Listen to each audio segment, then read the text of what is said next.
If you're looking to lose weight, but your progress has stopped, or worse, you're starting to gain weight, but you feel that you're doing all the right things, that can get really frustrating. And I'm gonna bet that there might be some healthy foods that you're eating every day that aren't actually so healthy. And those foods are completely stopping your progress because losing weight is hard enough as it is. You don't want to be sabotaging your own weight loss efforts by eating seemingly healthy foods that aren't actually healthy. And in this video, I'm gonna give you the top 7 of these healthy foods that aren't actually so healthy so you can make better decisions moving forward and give yourself a fighting chance just like my students. Before we get started, give this video a like, subscribe to my channel, and hit the bell to get notified every time I post a new video every week.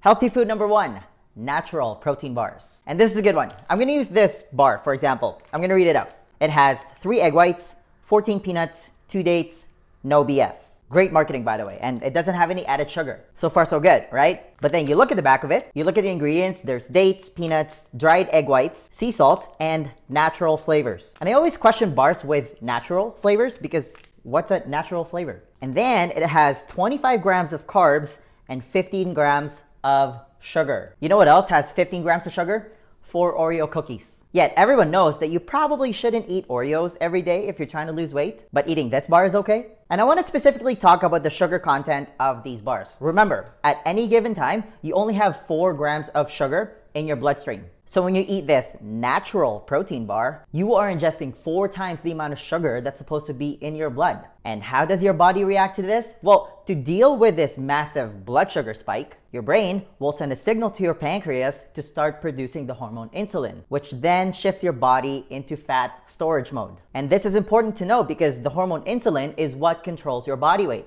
If you want to lose weight, your job is to moderate the amount of insulin response that your body makes from the foods that you eat. The problem is these natural bars are delicious, so the likelihood of you consuming multiple bars throughout the day is pretty high, which means that you have multiple insulin spikes throughout the day, which puts you in fat storage mode. Like, are these natural bars better than eating a generic protein bar that's swimming in honey, maple syrup, or sugar? Sure, a little bit.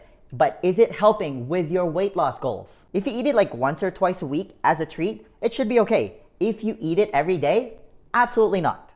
Number 2, flavored Greek yogurt. Okay, I'm gonna level with you on this because I love this stuff. Greek yogurt is a great alternative, especially if you're replacing chips, cookies, candy, and chocolate. It's also a great dairy option because Greek yogurt goes through multiple straining processes and the bacterial cultures ferment the lactose. And that's a good thing because most of the North American adult population can't process lactose very well. And if you have lactose intolerance, you know exactly what I'm talking about. The problem lies in the serving size. So it gets a health halo and people start making their homemade fruit and yogurt parfait and they start adding granola, they start adding honey, they start adding a lot of fruit, and we'll talk about fruit in a second. And it turns a seemingly healthy option into a disastrous one. Now, I personally eat honey flavored Greek yogurt every day as my dessert. I eat it once a day. And what I do is I grab a teaspoon, I dip it in, and I eat whatever's on that teaspoon. And I actually measured what's in that teaspoon before I made this video. It's about an ounce. So an ounce of Greek yogurt only has 3 grams of sugar. It almost becomes negligible at that point if you're only eating that much. Again, Greek yogurt isn't necessarily unhealthy. It's the serving size and what you eat it with that ruins it. Number 3, bananas. This is a big one because fruit seems to get a health halo from basically everyone. And I always get a reaction every time I talk about this. So here we go. It's been ingrained in our heads for 4 decades now since the US released the first dietary guidelines for Americans, which is also around the same time that the obesity epidemic started, go figure. But the guideline states that everyone should eat 2 to 4 servings of fruit every day. Now here's my take. If your goal is weight loss, if you're trying to lose weight, eating a banana is literally one of the worst things that you can eat. For now. Because a lot of people tend to go overboard with it. People eat multiple bananas every day, people use it to make banana bread, and I don't really blame people for eating it because it's delicious with the caveat of it that it's healthy. And one of the biggest arguments that people make for bananas is that it's high in potassium. But if that's all you're after, an avocado has way more potassium than a banana. Avocado is also a superfood. You should eat that instead. Bananas, for example, though, are also used a lot in smoothies to give it that creamy, sweet texture. But then when you go to these trendy smoothie places, they'll usually use multiple bananas to make that delicious smoothie that you just love to get every single time. Now let's get into the nitty-gritty of it. The biggest drawback of eating fruit all the time is the type of sugar in it called fructose, which your liver can only process. And unlike glucose, which is a simple sugar, fructose causes a low rise in blood sugar levels. So let's say, for example, you make a protein smoothie after your workout because some bro at the gym told you that you need it. You're getting a double whammy effect from the immediate spike in blood sugar, from the sugar in the protein powder, or if you're somebody who adds honey or maple syrup, same thing. Your body converts all that sugar into immediate usable energy called glucose. So you get an immediate blood sugar spike from that. But then you also get a delayed blood sugar spike from the fructose in the banana. Because again, your liver is the only thing that can process fructose. And that's where it gets bad long term, because chronically high insulin levels leads to something called insulin resistance. And insulin resistance opens you up to obesity, diabetes, and cardiovascular disease, just to name a few. All you need to know about fructose, which again is the type of sugar found in fruit, is that it's extremely lipogenic. Lipogenic means that it's fattening. And think about how our ancestors ate fruit back in the day. And I always go back to this point because we're still genetically identical to our Paleolithic ancestors. Back then, they would come across seasonal berries, for example, and they would eat it. They ate it to fatten themselves up for winter. Because again, fructose is lipogenic. So they can live off of those fat stores in the winter. And that's another point that I want to make, is that fruit back then was available seasonally. Now, you can get fruit all year round. You can get a banana for 365 days out of the year. And every time I work with my students and they have a lot of objection about this first, they're kicking and screaming because they don't want to give up fruit. But they all show one constant thing. The less fruit they ate, the more weight they lost. And one last thing about fruit. The fruit that we're eating today, that's available for us today, is nothing like the fruit that our ancestors ate back in the day. You're eating something that's genetically modified to be bigger and sweeter. You're eating genetically modified food. Like a strawberry, for example, at your local grocery store looks nothing like how it looked back then. How could you possibly think that that's good for you? Guys, if you're learning a lot so far, make sure to hit that like and subscribe button to help this video reach more people. Number 4, dried fruit. This is basically everything that I talked about in the previous point, but it's made worse because now the fruit has gone through some sort of processing. Okay, let's keep using banana. The processed version of it is usually banana chips. So a banana is already not the greatest healthy food option, but now it gets deep fried and gets sugar added to it to give it more flavor. Same thing with actual dried fruit, like dried mangoes, for example. One full fresh mango comes in at a whopping 46 grams of sugar, and most people eat the whole thing. You know what else has 46 grams of sugar? A tall caramel Crappy Frappy from Starbucks. And that's fresh mango. When we look at dried mangoes, the sugar content goes through the roof. Like 1 cup of unsweetened dried mangoes, as if unsweetened means anything at this point, comes in at a whopping 74 grams of sugar. That's more than 2 Snickers bars. Now, I'm not saying that all fruit is bad, okay? But if your goal is weight loss, try to stick to just seasonal berries and avocado. But if you still insist on eating it, eat seasonal fruit. Eat whatever's in season. Number 5.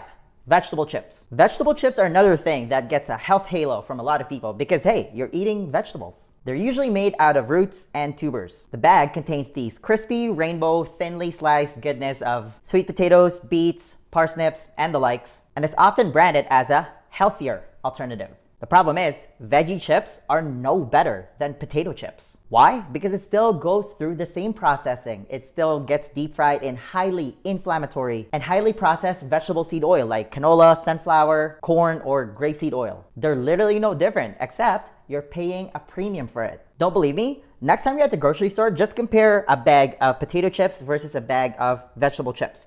They're identical. And again, the argument here is that, but you're eating vegetables. You're eating natural food. Do you know what other root vegetable makes for a delicious chip? A potato. Yet, a potato chip gets a bad rap. Vegetable chips gets a health halo. Listen, there are no meaningful benefits over eating vegetable chips over a potato chip. As long as it's deep fried in highly inflammatory seed oil, it ain't good for you. Number 6. Low-calorie ice cream. This is the greatest thing if you're someone who loves to count calories, because here you are, presented with a healthier version of this delicious, creamy dessert. But it's low in calories. It's the best thing. So you eat it. You eat it every day. And that's problem number 1.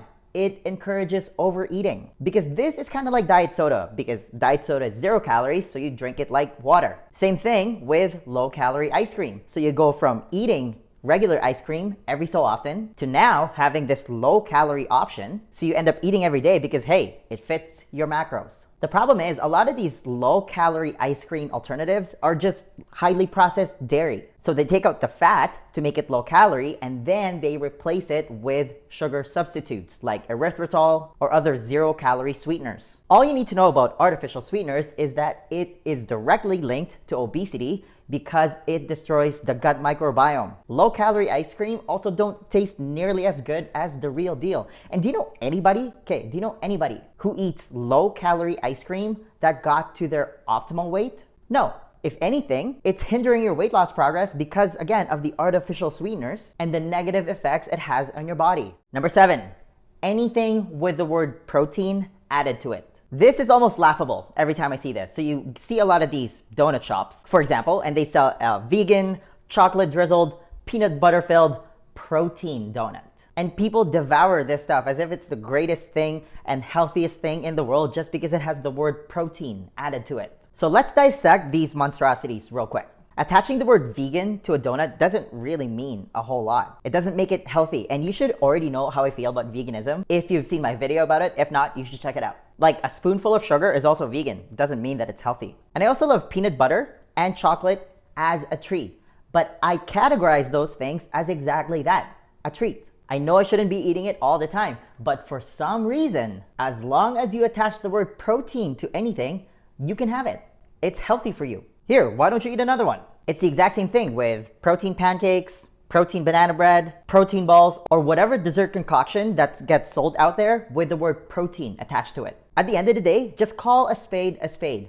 Just because it has the word protein attached to it doesn't mean that it's automatically healthy for you. And that's the whole point of this video, is that A, just because it's labeled as healthy doesn't mean that it actually is. Deductive reasoning still needs to come into play. And B, just because it is healthy doesn't mean that you can go to town on it. The serving size still matters. Sensible eating and common sense still needs to come into play. Now tell me, which one of these healthy foods that I mentioned in this video surprised you? Let me know in the comments below. The next question then becomes, how are you actually supposed to eat if you want to lose weight? Because here's the thing, 80% of your body composition is determined by your diet. You can't just freestyle this part. Do you have a proven plan that you can follow? To help you with that, I want to give you a free copy of my Lean Body Blueprint. This is how I melted all the fat around my stomach without depriving myself of my favorite foods or wasting hours at the gym. It's a simple 4-step process specifically designed for busy professionals, and it's the exact same blueprint that I teach to all my private coaching clients, and they've all gone to see some amazing results. If you want to be the next success story, then download your free copy of the Lean Body Blueprint right now. There's going to be a link somewhere at the top here or in the description box. Just click on it, type in your email, and I'll send it to you right away. All right, that's all I've got. Give this video a thumbs up if you enjoyed it and share it with your friends. Please subscribe to my channel if you haven't already. I post a new video every week. And hey, leave a comment below if you have any questions about this video. Thanks for watching, and I'll see you in the next video. First, a high five.